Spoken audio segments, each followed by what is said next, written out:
नमस्कार। Mission health के सजीव फोन इन कार्यक्रम में आप सभी का स्वागत है। दर्शकों, आज इस कार्यक्रम का विषय हमने लिया है दिमागी बुखार से बचाने वाले सेनानियों को सलाम। जी हाँ, यही विषय है हमारे आज के इस कार्यक्रम का। हम आपको बताना चाहेंगे कि पूर्वी उत्तर प्रदेश के 7 जिलों में बच्चों में होने वाला दिमागी बुखार एक महामारी का रूप लेता जा रहा था, लेकिन राष्ट्रीय स्वास्थ्य मिशन, स्वास्थ्य विभाग और यूनिसेफ के प्रभावी प्रयासों की वजह से दिमागी बुखार में संक्रमण, बचाव और इलाज में काफ़ी तेज़ी लाई गई है और इसकी वजह से होने वाली मृत्यु दर में भी काफ़ी कमी आई है। जी हाँ, आज के विषय से जुड़ा हुआ अगर आपका भी कोई सवाल है, कुछ जानना चाहते हैं या कोई जिज्ञासा है, आप हमें फ़ोन कर सकते हैं। फ़ोन करने के लिए जल्दी से कागज़ और कलम उठाइए, फ़ोन नंबर्स नोट कीजिए।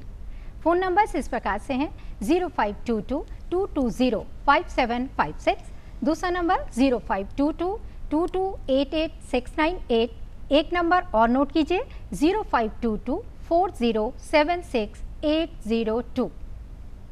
फ़ोन आप ज़रूर करें, लेकिन फ़ोन करने से पहले टीवी सेट की आवाज़ को थोड़ा सा कम कर दें और सवाल को संक्षिप्त रखें। आज आपके सवालों के जवाब देने के लिए स्टूडियो में 2 एक्सपर्ट मौजूद हैं। आइए हम आपको उनसे रूबरू कराते हैं।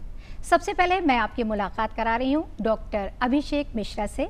डॉक्टर साहब का ताल्लुक स्वास्थ्य भवन लखनऊ से है। आप संचारी रोग हैं और मेडिकल ऑफिसर हैं।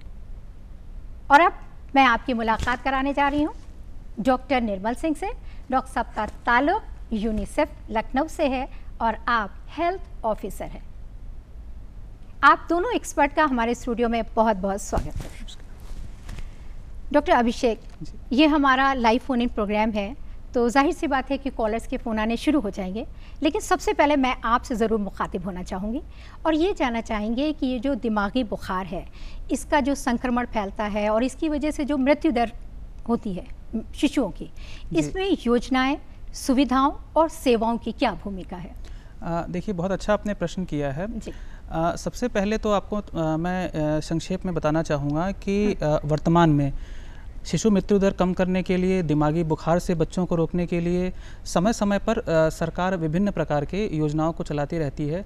जैसे अभी हाल ही में 2 अप्रैल से लेकर 16 अप्रैल के बीच में सरकार द्वारा विशेष संचारी रोग नियंत्रण पखवाड़ा चलाया गया था, जो हमारे 38 दिमागी बुखार प्रभावित जनपद हैं उनमें, और गोरखपुर और बस्ती मंडल के हमारे जो 7 जनपद हैं जहाँ दिमागी बुखार का प्रभाव सबसे अधिक रहता है, वहाँ पर एक विशेष दस्तक अभियान चलाया गया था। इसके अलावा हमारे जितने भी स्वास्थ्य केंद्र हैं वहाँ पर जेई के टीके बिल्कुल निःशुल्क लगते हैं, जहाँ पर जाके बच्चा अगर दिमागी बुखार का टीका लगवाता है तो पूरी तरीके से जो जापानीज इंसेफेलाइटिस से होने वाला दिमागी बुखार है उससे बच्चा बच सकता है।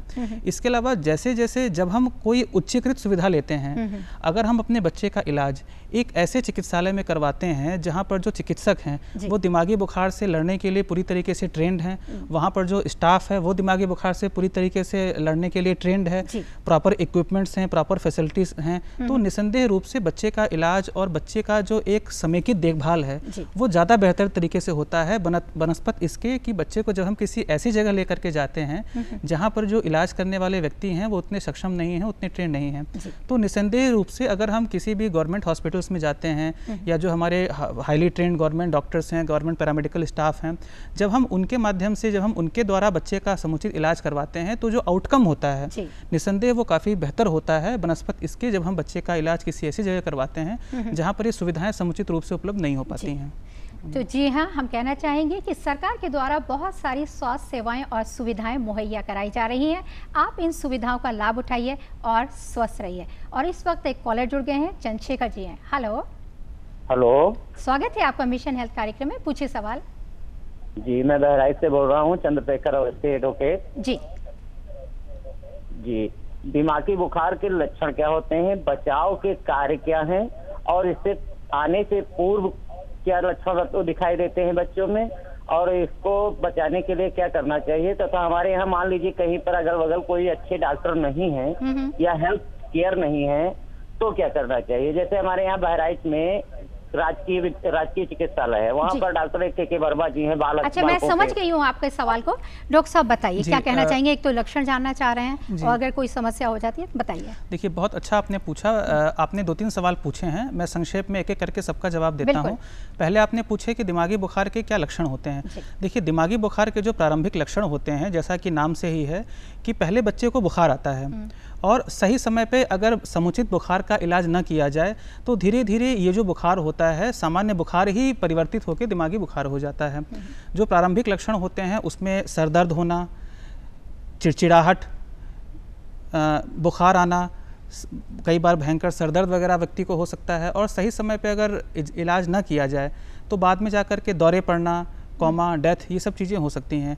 इसके अलावा कई बार मिचली आना, उल्टी आना, ये सब भी लक्षण हैं जो कई दफ़ा होता है।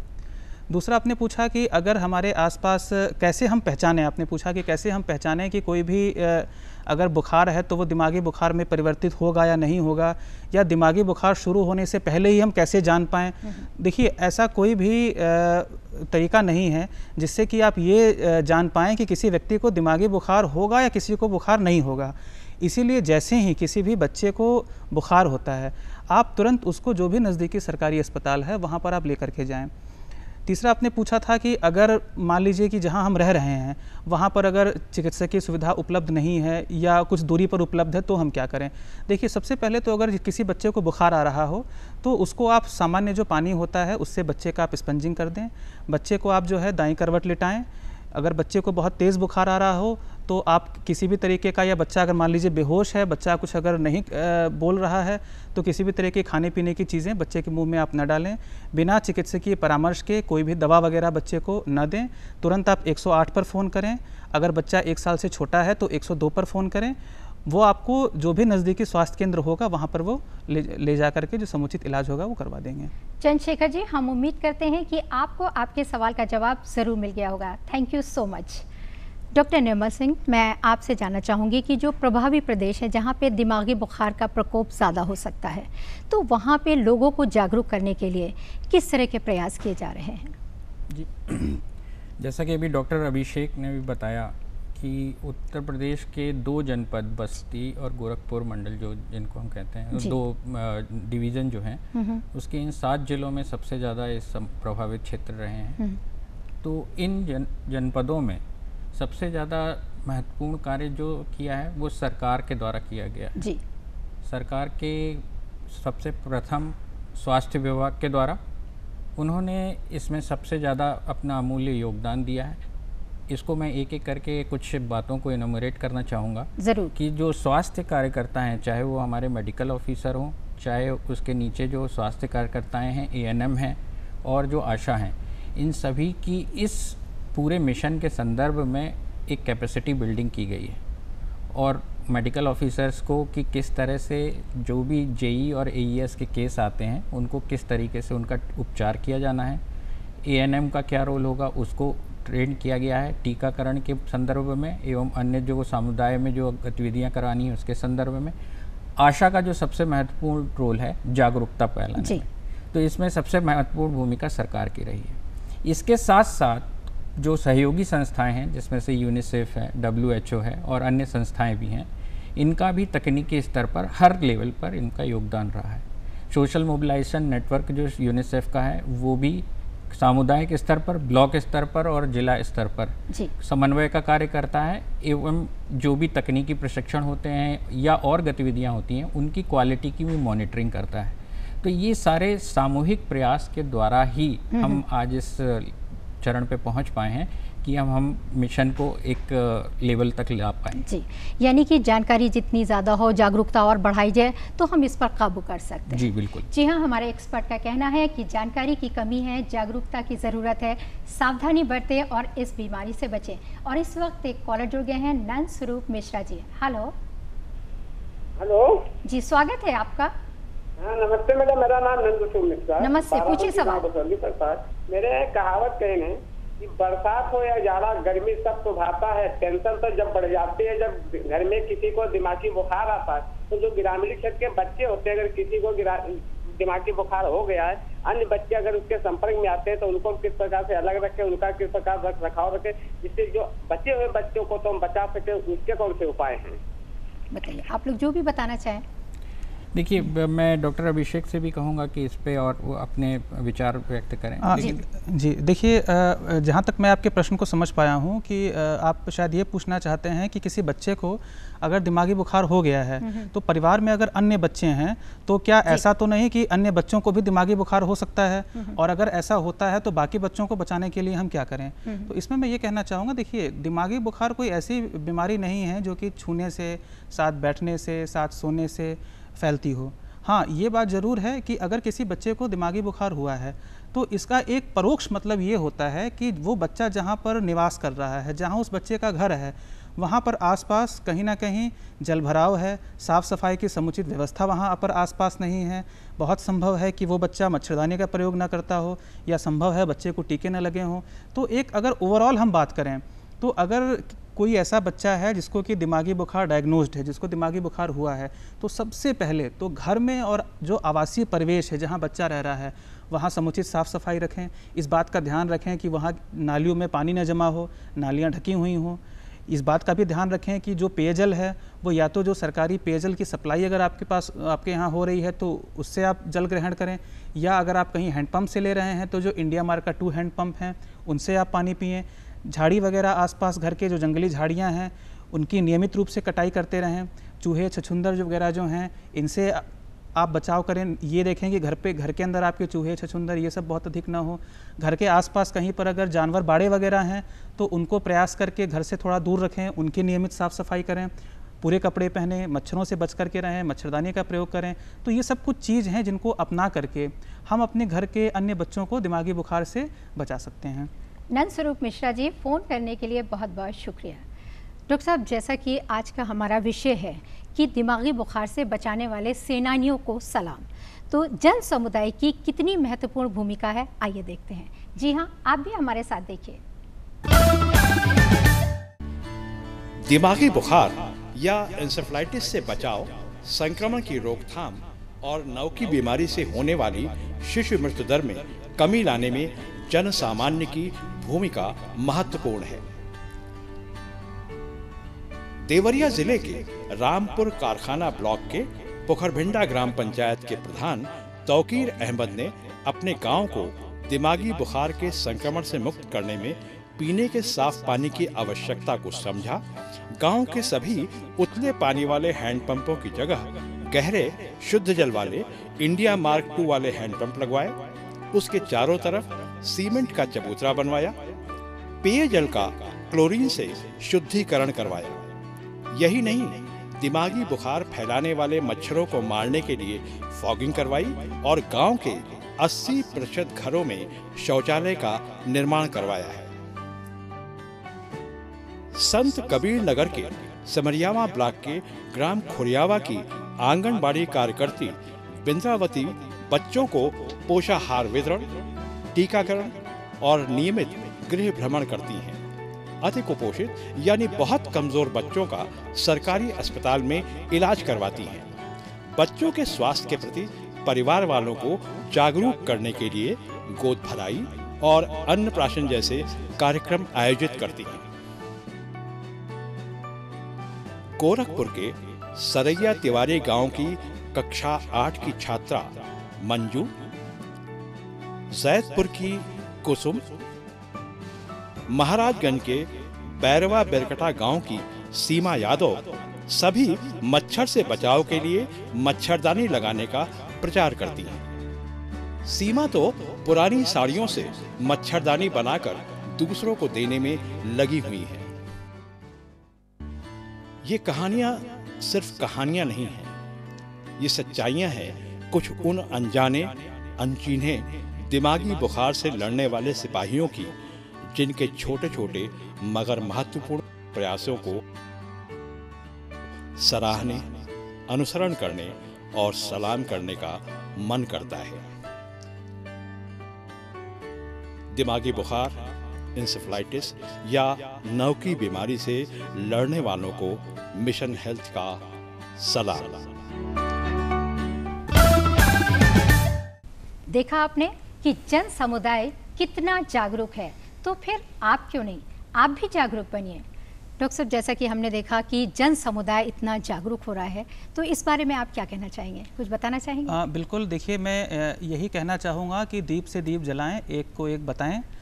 जन जागरूकता से अगर हम जो दिमागी बुखार से बचाव से संबंधित जो जानकारी है, इसको अगर हम आत्मसात करें, इसको अगर हम खुद भी इम्प्लीमेंट करें और लोगों को भी अगर हम जागरूक करें, तो निसंदेह आपसी सहयोग के द्वारा, जन सहभागिता के द्वारा निसंदेह हम दिमागी बुखार पर काफ़ी प्रभावी नियंत्रण कर सकते हैं। जी, आप कुछ कहना चाहेंगे? जी, बेसिकली जब हम लोग इस बीमारी के बारे में बात करते हैं तो एक समय ऐसा था जिससे इस बीमारी से मरने वाले बच्चों की संख्या बहुत ज़्यादा हुआ करती थी। तो इतने सराहनीय प्रयास, चाहे वो सरकार के स्तर पर हो, चाहे सहयोगी संस्थाओं या आम जन के माध्यम से हो, इन प्रयासों के परिणाम निश्चित रूप से हमें ऐसे प्राप्त होंगे कि हमारे बच्चे स्वस्थ कल की बुनियाद रख पाएंगे। बिल्कुल सही कह रहे हैं। जी हाँ, अब वक्त हो गया है एक छोटे से ब्रेक का। आप कहीं जाइएगा नहीं, देखते रहिए हमारा कार्यक्रम mission health. Welcome back after the break. आज का विषय हमने लिया है दिमागी बुखार से बचाने वाले सेनानियों को सलाम, और इस विषय पर विस्तार से जानकारी देने के लिए स्टूडियो में मौजूद हैं डॉक्टर अभिषेक मिश्रा और डॉक्टर निर्मल सिंह।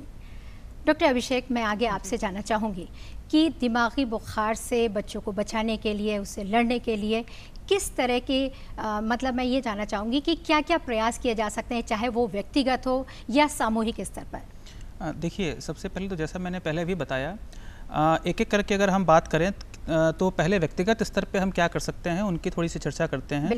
व्यक्तिगत स्तर पे सबसे पहले तो हमें जेई का टीकाकरण, दिमागी बुखार पैदा करने वाले जो हमारे सबसे प्रमुख जीवाणु हैं, जो सबसे प्रमुख रोगाणु हैं, उनमें स्क्रब टाइफस, उसके बाद जापानीज इंसेफेलाइटिस का नंबर आता है। तो सबसे पहले अपने बच्चों को जापानीज इंसेफेलाइटिस का जेई का टीका, जो सभी सरकारी स्वास्थ्य केंद्रों पर निःशुल्क उपलब्ध है, उसको लगवाएं। पहला टीका 9 से 12 महीने पर लगाया जाता है, दूसरा 16 से 24 माह पर लगाया जाता है। तो पहली चीज़ जेई का टीका लगाएं। दूसरा चीज़, जो अपने घर के अंदर की और आवासीय परिवेश की साफ सफाई का ध्यान रखें, नियमित शौचालय का उपयोग करें, घर के बाहर जल भराव ना होने दें, कूड़ा कचरा यहाँ वहाँ ना डालें। तीसरी चीज़, इस बात का ध्यान रखें कि कहीं भी जब भी आप अगर पानी का उपयोग कर रहे हैं, पानी का सेवन कर रहे हैं, तो इंडिया मार्का 2 हैंडपम्प से ही पानी लें। अगर किसी कारणवश आपके घर के आसपास इंडिया मार्का 2 नहीं है या वो आपकी उपलब्धता तक, आपकी पहुंच उस तक नहीं है, तो पानी को पीने से पहले उसको अच्छी तरह आप उबाल लें, उसको बॉयल कर लें। क्लोरीन की गोलियां जो हमारी आशाओं के एएनएम के पास उपलब्ध है, उससे लेकर के 20 लीटर पानी में 1 क्लोरीन की गोली डाल करके पीने के पानी को क्लोरीन से शुद्ध करके उसका सेवन करें। ये कुछ व्यक्तिगत साफ सफाई है जो आदमी को रखना चाहिए। इसके अलावा पूरे आस्तीन के कपड़े पहने, रात को सोते समय मच्छरदानी का प्रयोग करें, जिनसे कि आप उन मच्छरों से बच सकते हैं जो जापानीज इंसेफेलाइटिस के वायरस को ट्रांसमिट कर सकते हैं। घर के अंदर, घर के आसपास जो चूहे छछूंदर हैं, उनके बचाव के उपाय करें। अपने घर के आसपास झाड़ी झंखाड़ियाँ उनको न पैदा होने दें, क्योंकि जो स्क्रब टाइफस हमारा है, जो कि प्रमुख कारण होता है एईएस का, वो चूहे छछूंदरों, झाड़ी झंखाड़ी, इनमें जो माइट्स होते हैं उनके द्वारा वो फैलता है। ये तो बात हो गई कि व्यक्तिगत स्तर पे हम क्या करें। अब बात करते हैं सामूहिक स्तर पे। सामूहिक स्तर की अगर हम बात करें तो अपने आसपास मोहल्ले में, गाँव में जितनी भी नालियाँ हैं। डॉक्टर साहब, इसके बारे में हम जानेंगे, लेकिन यहाँ पे थोड़ी देर के लिए रुकते हैं ब्रेक के लिए। जी हाँ, हम लेते हैं एक छोटा सा ब्रेक, जल्द वापस लौटेंगे। मिशन हेल्थ कार्यक्रम में आपका एक बार फिर से स्वागत है। डॉक्टर अभिषेक, हम लोग बात कर रहे थे कि समुदाय की क्या भूमिका होनी चाहिए, बताइए। जी बिल्कुल, देखिए समुदाय स्तर पे सबसे पहले जिन बातों का हमें ध्यान रखना है वो ये है कि कहीं पर भी गांव या मोहल्ले में झाड़ी झंखाड़ी ना हो, उसकी नियमित कटाई करें। जल भराव कहीं भी ना होने दें, नालियों की नियमित सफाई करें। इसके अलावा कहीं भी अगर हैंडपंप वगैरह हैं तो उथले हैंडपंपों का चिन्हीकरण करें। इंडिया मार्का 2 हैंडपंप का अगर कहीं पर है तो उसके जल के सेवन को प्रमोट करें। प्लेटफॉर्म वगैरह जो हैंडपंप के हैं उसकी मरम्मत करवाएं। ये कुछ ऐसी चीज़ें हैं जो समुदाय अगर मिल के करे तो दिमागी बुखार पे नियंत्रण पाया जा सकता है। जी, तो बस यहाँ पे लेते हैं एक छोटा सा ब्रेक। मिशन हेल्थ कार्यक्रम में आपका एक बार फिर से स्वागत है। आज का विषय हमने लिया है दिमागी बुखार से बचाने वाले सेनानियों को सलाम। डॉक्टर निर्मल सिंह, मैं आपसे जानना चाहूँगी कि जो समुदाय है वो बहुत प्रयास कर रहा है, तो ये जो प्रयास किए जा रहे हैं इससे किस तरह का हम लोगों को लाभ मिलेगा? बहुत अच्छा प्रश्न है आपका। इसमें सबसे ज़रूरी चीज़ ये है कि निश्चित रूप से जो हमारी शिशु मृत्यु दर है और ख़ास तौर से जो हमारी जापानीज़ इंसेफेलाइटिस या AES की वजह से जो मृत्यु दर है उसमें कमी आएगी। और दूसरा इसका एक मैं और एडिशनल पॉइंट बोलना चाहूँगा कि जो जागरूकता जो समाज में आई है उसकी वजह से जो हमारा राज्य स्तर पे जो कंट्रोल रूम बना हुआ है उस पर नियमित रूप से बहुत सारे कॉलर्स कॉल करते हैं जो इसके बारे में जानकारी और ज़्यादा जानना चाहते हैं या किसी भी प्रकार की अगर वो समस्या फेस करते हैं तो उसके बारे में भी वो समाधान प्राप्त करते हैं।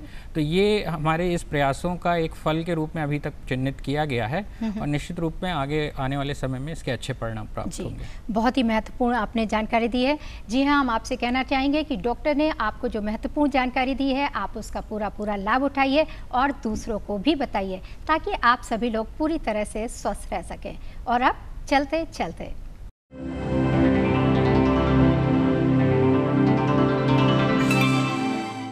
जैसा कि आप जानते हैं कि इस कार्यक्रम के आखिर में हम आपसे एक सवाल पूछते हैं, तो बस वक्त हो गया, जल्दी से कागज़ और कलम उठाइए और नोट कीजिए आज का प्रश्न। हमारा आज का सवाल है, दिमागी बुखार या इंसेफेलाइटिस से बचाव ज़रूरी है या समय पर सही इलाज?